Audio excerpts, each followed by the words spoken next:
Hi, I'm Susan Cartwright, a gardener at Longwood Gardens. I am responsible for planting and caring for the containers in the Idea Gardens. It is something very easy for you to do at home. The first thing you'll need is a container. When choosing one, there are several things to consider. Glazed ceramic come in many beautiful colors but are not frostproof.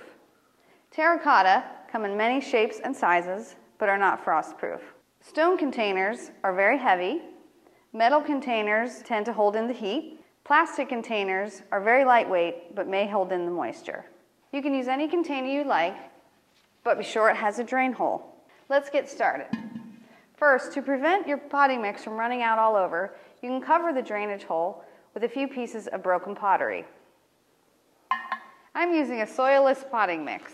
Do not use soil from your garden as it may be too dense and may not drain properly. You can add some slow-release fertilizer, which should last the whole season. You could also use liquid fertilizer, but you will need to reapply that once a week. Choose any plants you like, but be sure their light and water requirements are similar.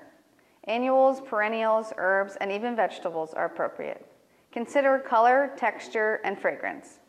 Usually, an odd number of plants, such as 3, 5, or 7, are pleasing to the eye.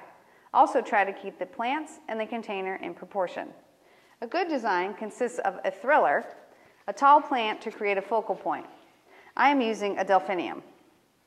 If the roots are a little root bound, you can gently tease them open. Place it in the pot. Be sure to cover the root ball. Then use a filler, which is a medium-sized plant, around the center of the pot. This is an argyranthemum. Finally, you can add a spiller, which is a small trailing plant which will naturally trail over the edges of the container.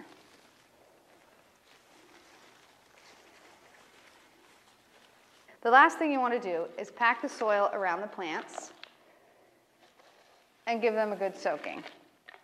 Be sure to water frequently, once a day or even twice a day in the summer. It is best to water in the morning and when the soil is dry. Container gardens are a great way to add color and interest to small spaces. They offer flexibility to rearrange plants to suit the season. They also allow you to build a simple theme garden around a color, texture, or an idea. And that's all there is to it.